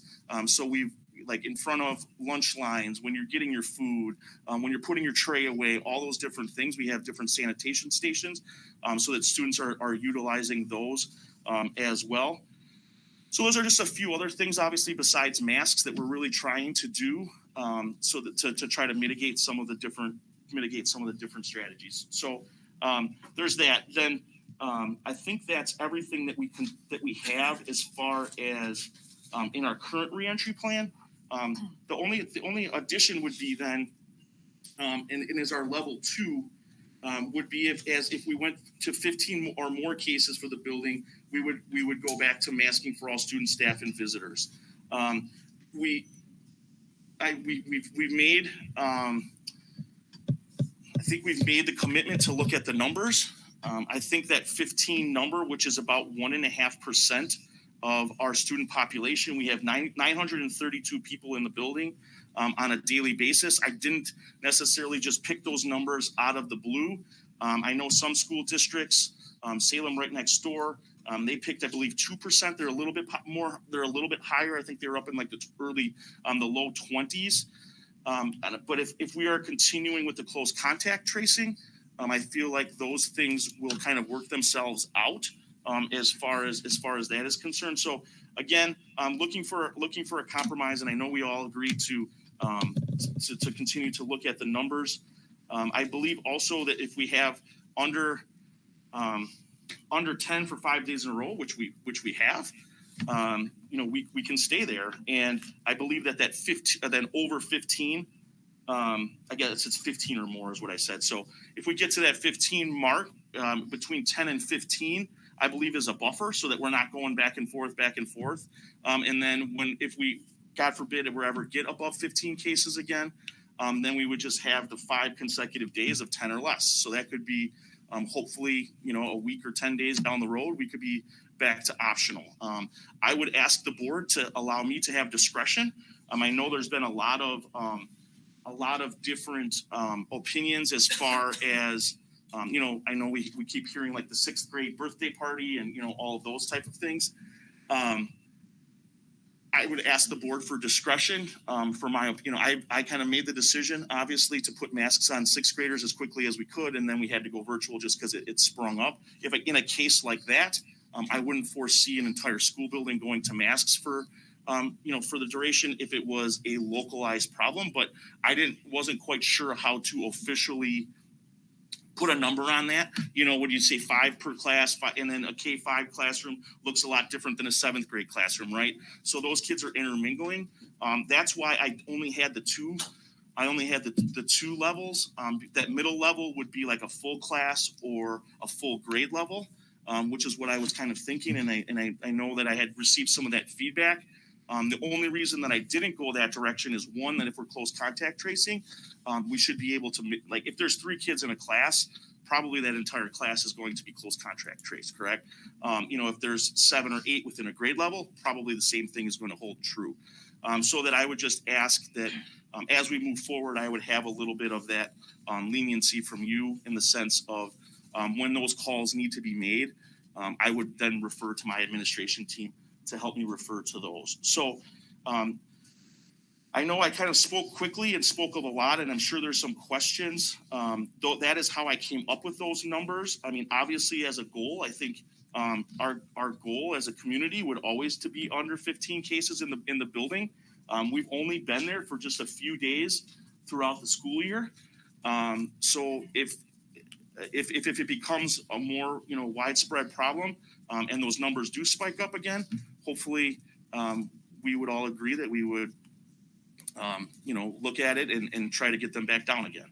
So I know you guys have my recommendation that I just kind of semi-bulleted pointed to you from last night, and kind of just put some thoughts on the paper for you. And I'll actually, before I make my official recommendation, I'll ask questions from you guys. My only question is, what made you come up with the 1.5%? You kind of started there and then you pulled back, compared to Salem, which has the 2% and the higher numbers. Yeah, I honestly, I thought that our numbers were just a little bit lower than theirs as far as numbers wise. I wanted to keep it more of a round number, and a 15 gave us that buffer. I thought maybe like a 10 and a 22 was a little bit bigger of a gap. Honestly, that I had to start somewhere, and that's just where I chose to start.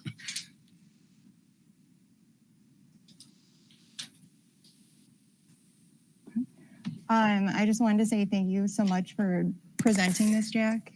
I think you put a lot of thought into it, obviously, and looking at the trends of our school, not only this year, but last year. I mean, you could tell you thought about it. So if we move back to optional masking, to have an escalation plan in place, it's just something that we need to do. I mean, we're putting out our expectations so everybody knows, so we don't have to be back in a special board meeting again in 2 days if something were to happen. And I don't want to talk about this anymore. And I don't think anybody else wants to be showing up to meetings and always being on guard. And that's not what we want for anybody. I do have a couple of notes. So the yellow that you're talking about is to continue using the handbook, the reentry handbook. And then that 11 to 14, you were talking about that buffer zone. I know we had talked before and you said that would like trigger an email to parents. Yeah, so that would be more of that communication piece. There's a couple reasons why I took that so there's a buffer in there, is just so that if we do get above 10, then that would trigger our communication team just to kind of let parents know that it is a possibility that we might move this way. And we have never, let's keep all knocking on wood, right? We have never had more than 3 in a day, I don't believe, 3 or 4 in a day. So that allows us a buffer to say, hey, we're at 10 or 11. We're still sticking with the reentry plan right now. However, if we continue to see a rise, we will ask, we will ask that we put on masks coming up on the date that we hit 15 or the day after that, so that it's not this back and forth thing. And then obviously we would have the update. If we were above 15, we would just say, once we got below 10 or 10 or below, then we would count that tracker. And obviously we would have to then develop something that would be more of a daily, more of a daily dashboard, so people knew where we were. I thought that, if we celebrated it and as a school and as a community, we could, I don't know, yellow is not our school color, but if we put a yellow sign, up, or like, let's stay yellow, I don't know, maybe we could pick a better color than yellow.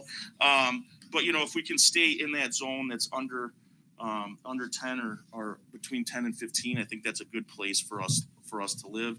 I think that it's fair. I think it's a compromise for those that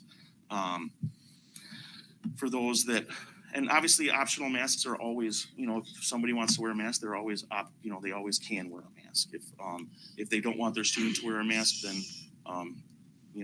they can. But like I said, it's my job to try to find a compromise and hope that we can still keep our kids safe and healthy and learning. So that's what I tried to do. And then you mentioned about setting a parameter per grade and the reasons why you wouldn't want to, but you'd have that discretion to do that. Yeah, so the close contact thing, I think, is part of the reason why. So if we have a growing number of close contacts within that grade level, I think it's going to kind of work itself out. And then I think if you guys were willing to give me that discretion, I think it would be, it would be then one, if there's 12 cases within one grade level, we'd obviously have to act on that grade level to try to figure out what's going on and get at the root of that problem versus the rest of the building. Let's again continue to knock on wood that's not going to happen again. Obviously, I know people had mentioned we've got sports and homecoming dances and all those things going on, and we haven't seen that spike back. So I'm hoping that we can continue to push forward and start concentrating on something other than masks. And then another thing that you mentioned was the dashboard. So you said it's a confidentiality issue, right? Yeah. Is that something that we'd be able to put on the website, like the other districts around here have? So yeah, parents so can I know we've talked aware. about this before. The only reason we really haven't done, there's a couple reasons we haven't done it. One is when the numbers fluctuate as much as they were fluctuating, it's very hard to be accurate. And we didn't want to be misguiding in that information, because we would have 4 or 5 people come back one day and then 3 people go out the next day. And it depends on when in the date that you would do that, obviously. Right. So I think as a team, we can look at that. Also, we have some different staff now that I think are settling into different roles that we could probably have them help us with that, so that it wouldn't necessarily all fall on Ale and her department. We have some people that I think would be able to do that. So, and if we were going to go to something like this, we would obviously have to update that more often. And it's a lot more trackable or manageable. And when you have fewer kids, obviously. So we're hoping that we can stay there.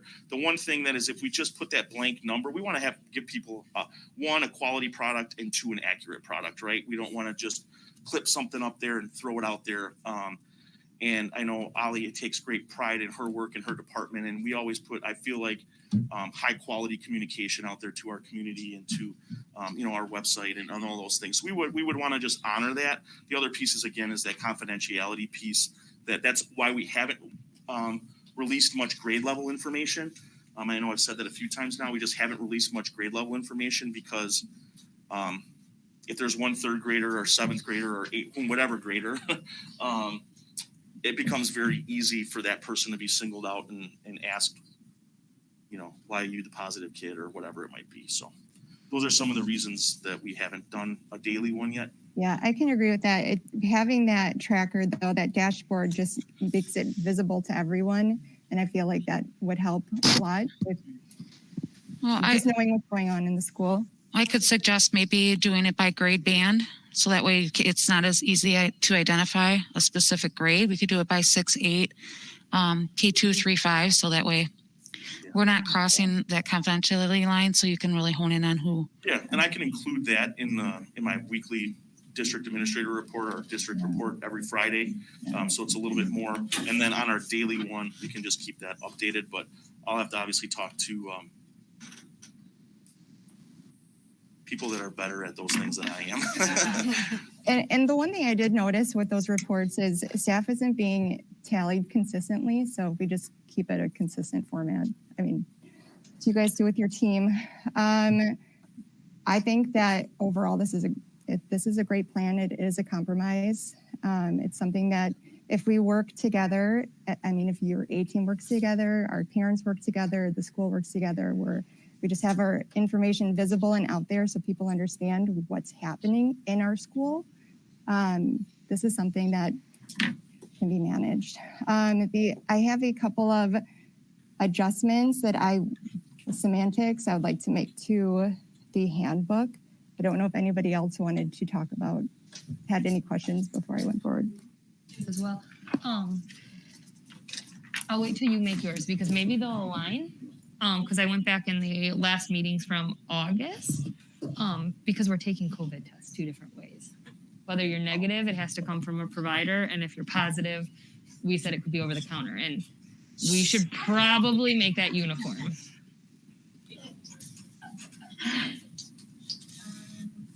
Well, I wanted to say too, there was a comment that said we can't move the goalpost, right? We did commit to looking at the numbers.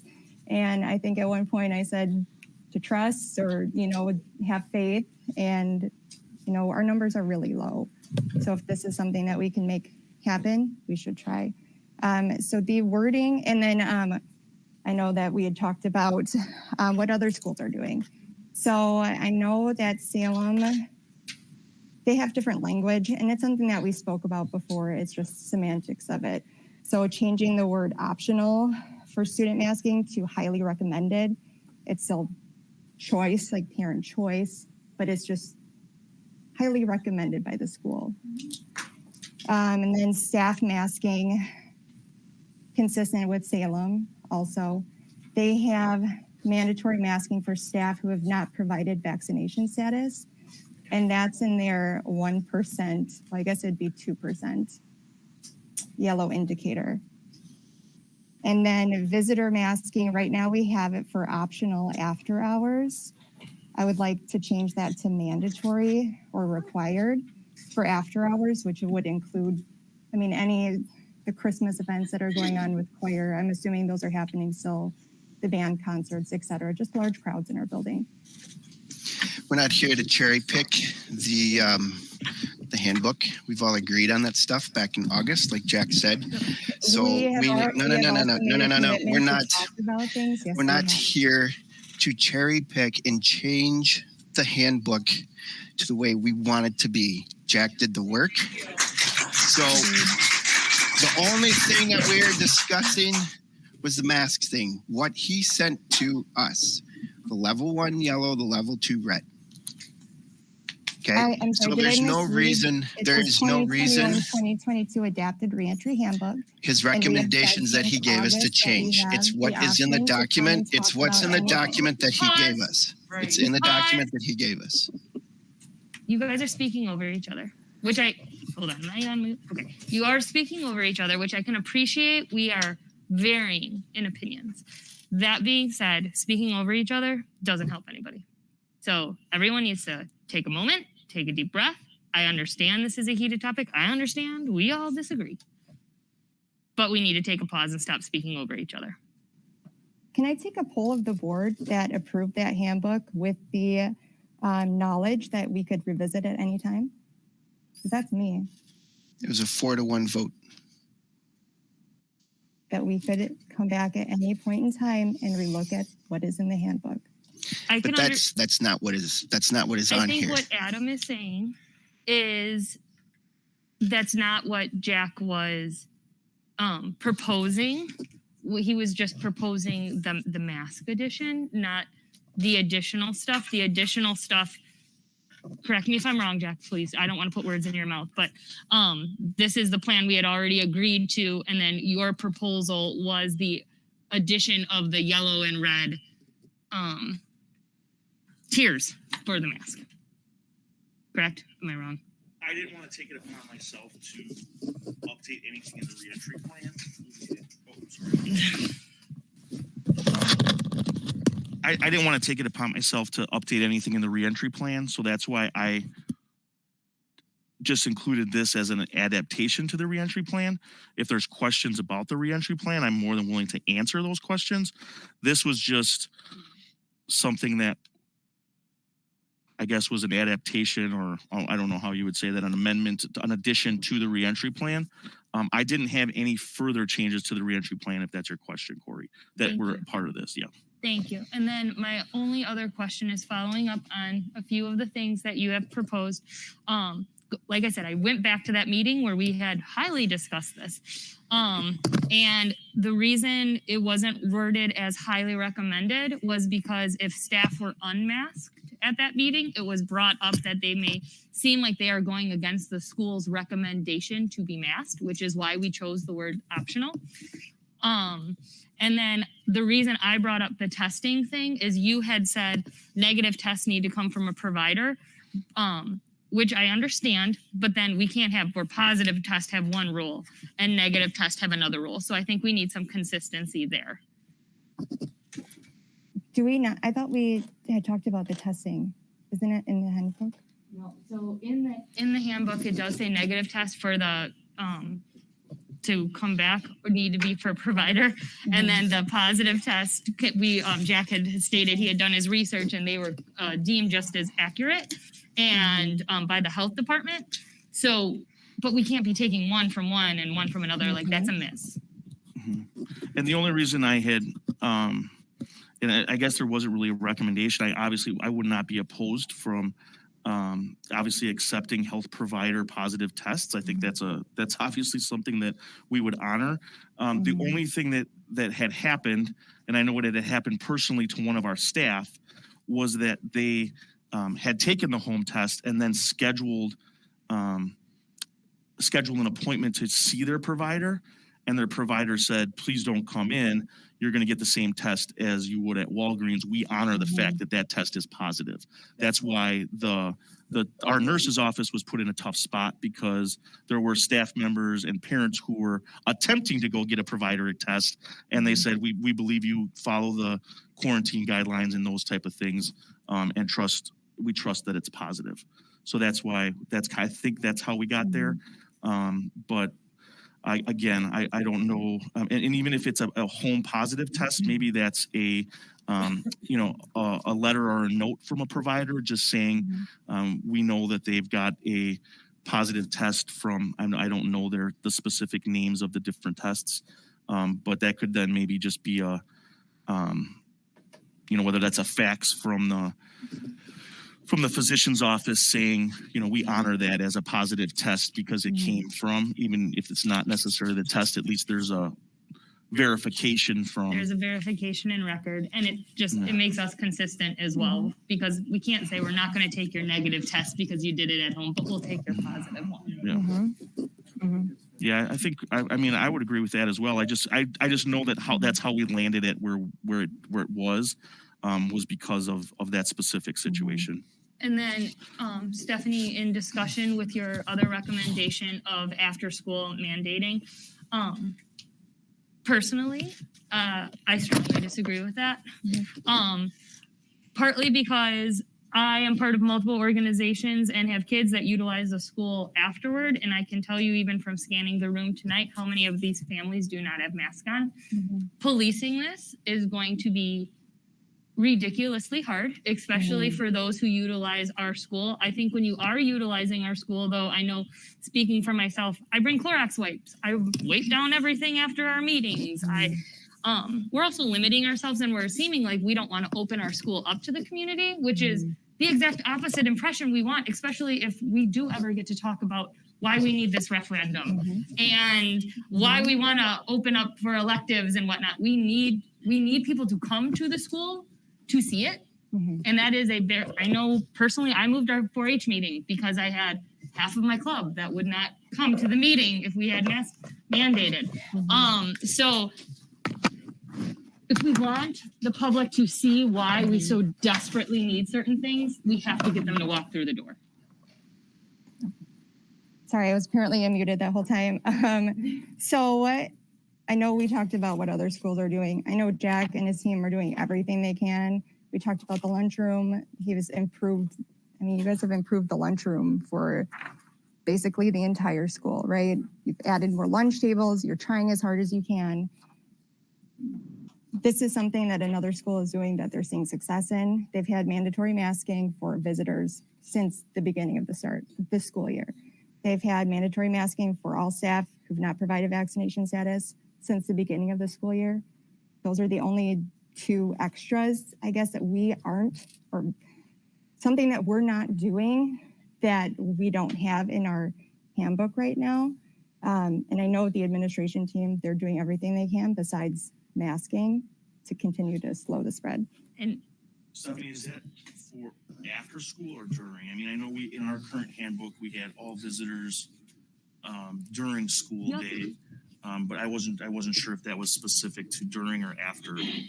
So I did speak to a board member at Salem today. They confirmed that they have masking for during school and after school hours. If you're a visitor in the building, no matter what time it is, you need to mask up. I think policing that would be a logistical nightmare personally.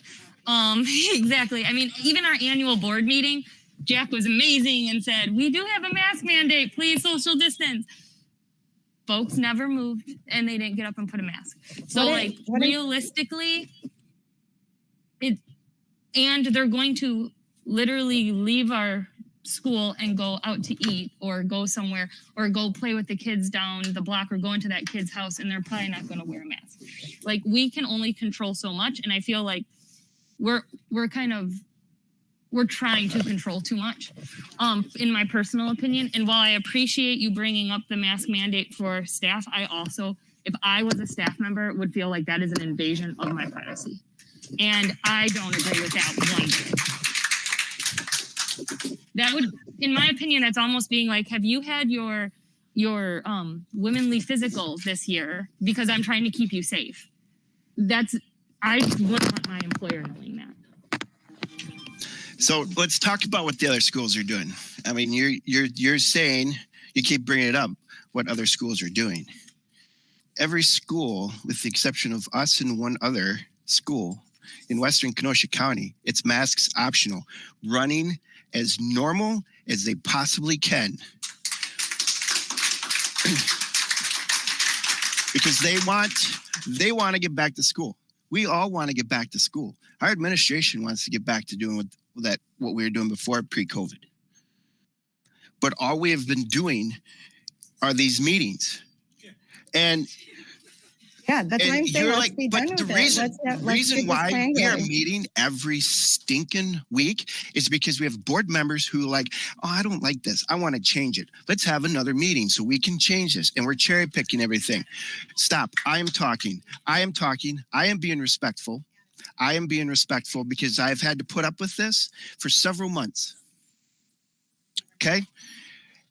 Every school district, with the exception of us and one other, who, by the way, their mask mandate's going to end on Friday, and they are not, to my understanding, going to renew it, is running as completely as optional. We've had their two meetings high tomorrow. schools. I'm sorry. That's That fine. was me. I mean, their meetings tomorrow.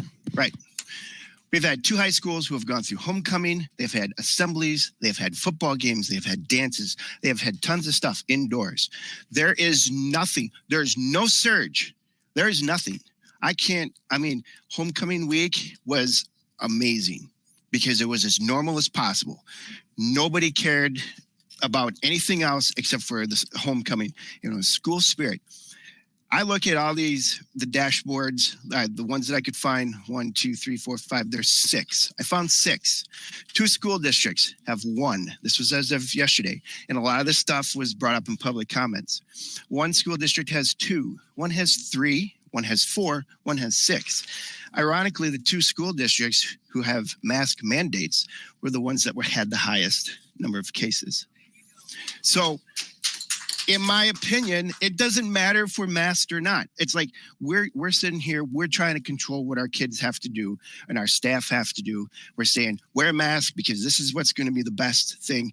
But yet we see all these other districts who are they're operating normal. They have less cases than us. They're not focused on that stuff. Yeah, they're doing what they're doing, the social distancing, doing whatever. Okay. So in my opinion, it's like, and I thank Jack for the recommendation. I appreciate it. We've talked and like, give us a recommendation, whatever. But you all know I'm not going to support anything unless it's mask optional, because done with this, we have to move forward. all we're doing is moving ourselves. We're moving ourselves backwards. If you look for where we started in August to where we're at now, we've gone backwards. Because all we're doing is COVID. That's all this is. And I'm not saying it's not real, because it's real. Okay? It's there. It's never going away. So are we going to be doing this next August? Because it's still going to be there. Well, and this So my question, sorry, no, Corey. you're good. My question is to the board, what is it going to take for us to be mask optional and move forward? Because everybody, and somebody brought it up in the county cases, every district went through a surge. The entire county went through a surge. The highest point was September 28th, 87. Guess where it's at now? 39. Yeah, there's going to be a surge. The health professionals have said it before, where it's going to be like the cold or the flu. You're going to have kids are going to go back to school. Got to build that immune system. You know, you're going to have kids that get sick. I get sick every October because I have a new set of students that come in. Okay. So that's, we have to, and I'm not saying, I'm not trying to be careless or any of that stuff. Okay. But we have to move forward. We can't do our job as a board. They can't do their job as administration. And our staff can't do their job as staff, which is educating our students. We have a referendum. We talked about a strategic plan.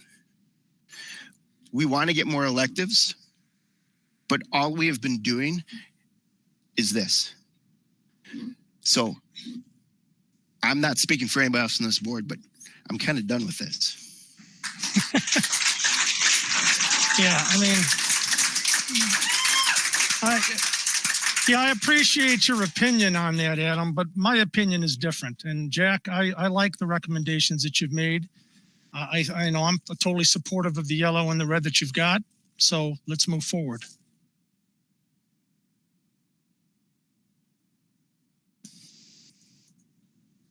I presented to you. Like I said, I appreciate the passion. I appreciate what we've have. And believe me, I didn't, this is what I'm 3.5 months into my gig here. It's literally been every, other than, a few Nexus appointments here and a few school perceptions appointments there. I have 7, I don't know if you guys will believe me or not, I have 7,000 emails in my inbox. So it's real. I mean, it sucks my time. I don't want to be a district administrator that's up, until 11 o'clock reading emails. And I know we've talked about the scope of things. All 5 board members have different opinions on certain things. It takes time for me to talk to all 5 board members. We have 932 people in the building. There's 932 different opinions. And most of the people, which I accept, and I actually like the fact that people see me as that person and can feel like they can talk to me and feel like they can send me their opinions and trust in me that I'll try to do the right thing for our kids and our community. But just being completely honest, it's exhausting. And it sucks my time. And I'm ready to move forward as well. I think that the recommendation that I've made is about as fair as it could be in my eyes. I think we as a board agreed to look at the numbers in August, and if they spike, they spike, and we might do some different things around the building to try to get them down, and hopefully it's a non-issue and we never get to that 15 mark and we're cruising away to the sunset with optional masks. And believe me, that's what I hope for everybody as well too. And like I said, it's my job to come up with a recommendation and try to compromise. And this is what I present. So there really is nothing that I'm going to change unless you guys put it in a motion that you would like to change. I would think that if there's a positive, I guess the one thing it sounded like we all agreed on was the positive confirmation from a healthcare provider of a positive test, whether that's you know, whether that's a fax or, you know, a note from a doctor or a physical test from the doctor that we would have to honor for that positive test. I would be in favor of that, and I can obviously add that to my motion, or I guess whatever motion your motion that you guys have. So that's really all that I have to say on it. I mean, if you have further questions, I'll ask questions or I'll answer questions. Just know, like I said to start this out, I don't have any agenda. My agenda is the kids of our community, and I think you guys hired me in knowing that, knowing the person that I am, and loving the school that we have. And this was the best I did tonight, and take it for what it's worth, I guess. Yeah, I mean, I know, listening to what Corey said about, trying to police this. I mean, being in the gym, watching the ball games, half the people are wearing masks, and even though we have a mandate and half of them aren't. So, I'm not sure that's going to do us any good. I mean, as much as I'd like to have masks on everybody, I just don't think that's a realistic goal. I think we should make a motion to accept Jack's recommendations as stated, as also to give him the decision-making rights and authority to, make additional, decisions on the fly relative to, other classes having outbreaks. I don't know if that's officially a motion or not, or it sounds good enough, but. Wait 1 second. Does that include the positive test change? Yeah, includes that as well. And negative test change? Actually, that's good. Yes. Where are we going on that? Like, can we clearly? I thought so too. No. Well, I think I should be. It did. It said a health provider. In the handbook? I'm sorry, Stephanie, you're muted. Yeah, it said no inbound testing, but if you look at our meeting, trust me, I've been going through a lot of the minutes lately to keep up on what we decided. So if you looked at our last meeting, it was discussed that we were taking at-home positives, but then for negatives, in referring to our August meeting, we said, nope, we're not going to take a negative test unless it comes from a provider. So we need to, we need them to match. Okay. So just so I'm clear, is it so both obviously positive and negative? Are we honoring a note from a doctor or a actual test result from a provider? I would say a test result from a provider, because they can go to CVS, and I would consider that a provider, but they can't do the at-home test at CVS. They need to do the minute clinic swabby thing. I just want us all to be on the same page. So when I would agree with that, Corey. I think that's a good idea. I think we should do that. At least make it clear. And would that be something you would put in an email too, just so the families know? Just say, hey, we made this change. Right. Yeah. We're not accepting at home tests. You need whatever. That's exactly what I wanted to confirm. So we're only accepting positive or negative when it comes from a lab. Yes. Right? A medical health provider. Yes. Home test, whether it's positive or negative, will not be on it. Correct. I'm seeing a lot of head shaking. I think that's fair. Okay. I just want to make sure we had it worded correctly so that. All right, so do we have the motion then? Do we have to make it again, or do we have everything that we need? You got everything, Gene? Okay, we should be good then. We all agree. We're on the motion. And I think Sue seconded. So roll call vote.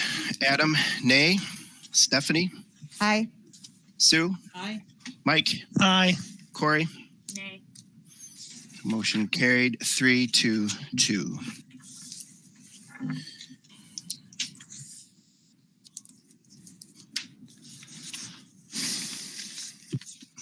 All right. Number 11 is adoption of revised 2021-2022 budget. So Susan will present this. I put together different data sheets because I find the data very interesting. The changes influencing the budget levy compared to the annual meeting and the actual. Sue, I'm sorry. I was going to, the thing that was not in the motion, obviously the Friday would be the 22nd. So our return to optional masking would start Monday.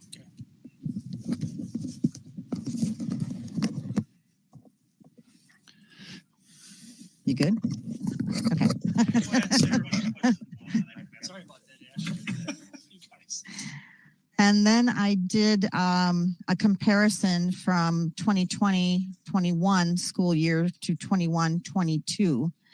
I left some copies up there if anybody wanted to take a look at them on the different components that go into creating the budget, the levy, the revenues that are coming in. Our FTE, I'm going to actually go over the differences with 2020-21 and 2021-22. Our FTE for last year was 735. It's 753 this year. The 3-year average, 742. This year, 750. And a lot of that, half of that change is attributed to summer school. Our general state aid was originally going to go down. It actually went up. Exempt computer aid's the same. Personal property aid actually increased by over 50%. The revenue limit per pupil remained the same due to the state budget freeze, but ours went up slightly, $80,000, just because we had more students. The tax levy decreased due to the debt dropping off. Property values increased except in Pleasant Prairie, and that is statewide. Anybody that has Pleasant Prairie, it dropped a great deal more than the 10% that it dropped for us. I'm guessing that has to do with the TIF district, that they can't include that in increasing property values. The levy rate decreased due to property value increases, drop in debt, and the increase in our pupil FTE. I also included in there for the lady that asked about what the average median price home in Bristol School District was paying for taxes and what the tax history is. So I now have that on the bottom of the sheet. And it shows for a $400,000 home, which is the median value in Bristol School District. Actually, it's about $399,990 something. This year's taxes would be $2,340 approximately. Next year would be $1,937 with the levy that I have set for the budget. So in adopting the budget, there's only two things that are going to change. The taxes to increase and the general state aid to increase. So that our revenue increases, our projected ending fund balance will also increase. We're not going to be eating into the fund balance as much as we originally anticipated. And saying that, I was just notified on Monday after I put this all together that we are receiving an additional $168,000 in ESSER 2 funding. So I don't even know if I can go by this, but I really don't think we're going to eat into the fund balance at all. But I will save that for a later date when we take a look at what we need in the building and where we're going to go with that, because I know we are updating curriculum. We have hired more supervisors. We've hired more RTI aides. We're doing what we can to lift the students up. So I would still want to go with the revised budget, which is the same expenses that we originally budgeted for with the revised revenues that we expect. The last.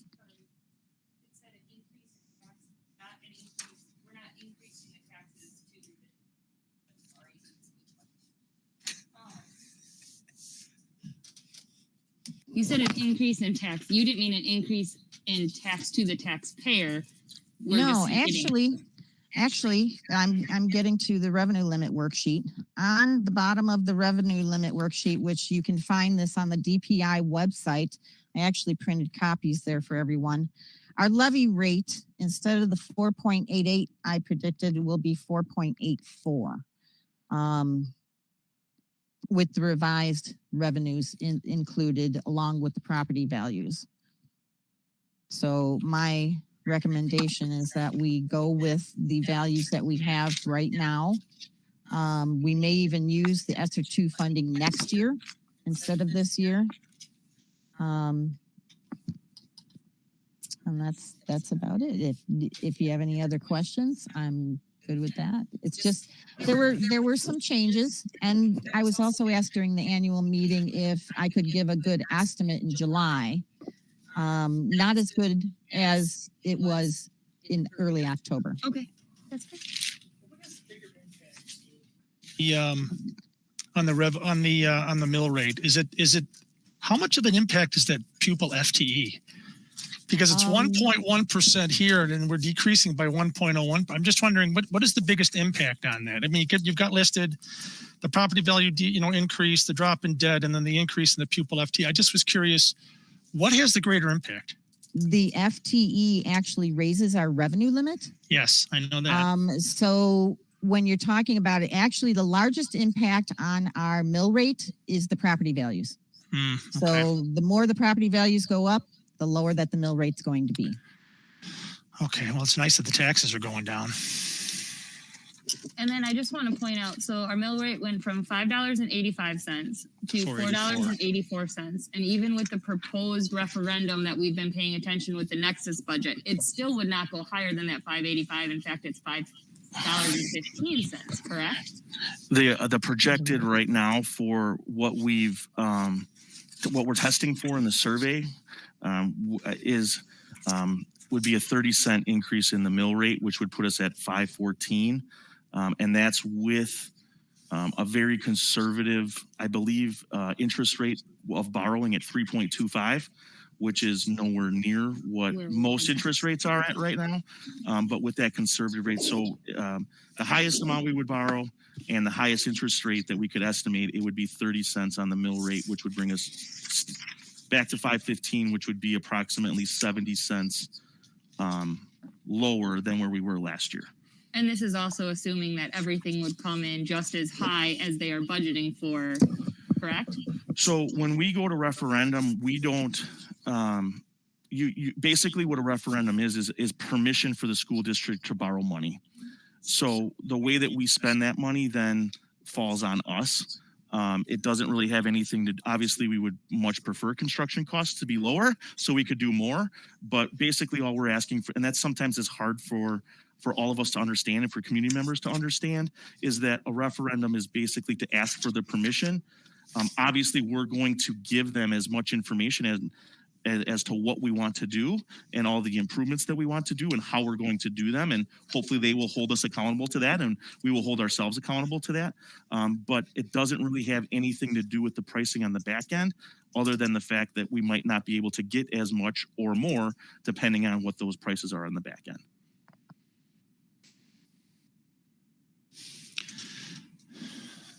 So do we need to make a motion here? Yes. I will make a motion to approve the adoption of revised 2021-2022 budget. Second. Seconded by Corey.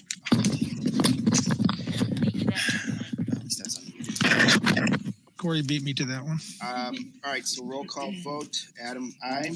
What about discussion? I'm sorry. My bad. Any other discussion? I just wanted to say this is amazing. I know it's been something we've been working on for a couple of years now, paying down those debts, and so we could get our tax levy down and propose it to the constituents. So I think that's amazing.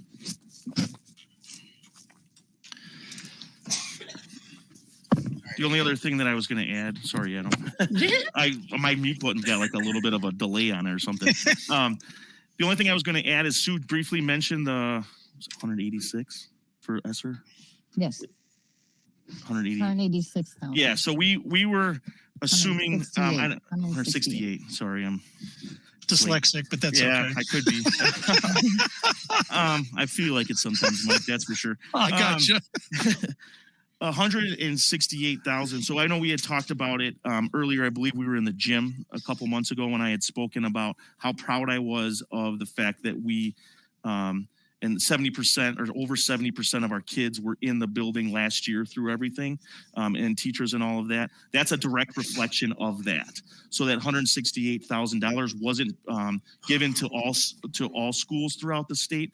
As a matter of fact, it was given to very few schools throughout the state. And percentage-wise, we got a good chunk of that because we were in in-person learning, and that cost then helps defer things like extra. I explained this to you guys, but it helps defer costs of extra custodians that we had to have for sanitizing and cleaning up after lunch and things like that. Extra substitute teachers that obviously we had because we were in person in the building, things like that. So I guess I just wanted to put that little caveat in there. So just another praise for our staff and families and students of the district that we were in person as much as we were last year. That's a direct reflection of why we got those extra federal funded dollars. And then is ESSER 3 going to be based off of that as well? It's supposed to be. That's what we're told. Okay. Corey And that's keeps also talking about additional. ESSER 3 here. You want to go like 500,000 or something? let's go there. That Yeah. needs to be improved here. Yeah, we'll have 3 years to I'm spend waiting that. patiently for ESSER 3. It all helps. All right. So let's do a roll call vote. Adam, aye. Stephanie? Aye. Sue? Aye. Mike? Aye. Corey, good grief. Aye. Sorry. All right, motion carried 5-0. So number 12, certification of 2021-2022 tax levy, comparison of 2020-21 to 2020-22. So Susan? I already went through Didn't the we just do that? comparisons that I did. Yeah. So all that you need to do on this is the adoption of the tax levy. Okay. And that is to match with everything that I included in your packet. All right, then I'll make a motion to adopt the tax levy as stated. I'll second. All right, any other discussion? All right, so roll call vote. Adam, aye. Stephanie? Aye. Sue? Aye. Mike? Aye. Corey? Aye. All right, motion carried 5-0. Time is now 8:07. We'll move into closed session. The board will convene into closed session under Wisconsin statute 19.851C, considering employment, promotion, compensation, or performance evaluation data of any public employee over which the governmental body has jurisdiction or exercises responsibility. So, and then point A is district administrator evaluation. So I'll make a motion to go into closed session. Need a second? I'll second it. So roll call vote. Adam, aye. Stephanie? Aye. Sue? Aye. Mike? Aye. Corey? Aye. Okay, motion carried 5-0. Board members, please remember to log out of your Google Meet. Community members, this feed will stay live until the board moves back into open session. So, thank you.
All right.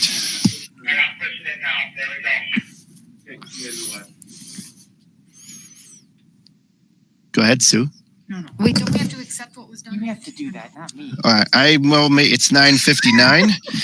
So I will make a motion to move into open session. Seeking a second. Second. I wasn't even going to All right. give him that one. Any last minute discussion? Corey has the second. All right. All in favor? Aye. Aye. Anyone opposed? Okay. Time is now 10 p.m. And I'll make a motion to adjourn the meeting. Second. Seconded by Corey. For the record on these notes, it says seconded by Corey Bees. Gene is psychic. All right. Any last minute discussion? All right. All in favor, say aye. Aye. All opposed? All right. Motion carries 5-0. Want to thank everyone for tuning in tonight. As always, if you need to contact us, our board email addresses are on the Board of Education website. Have a good night.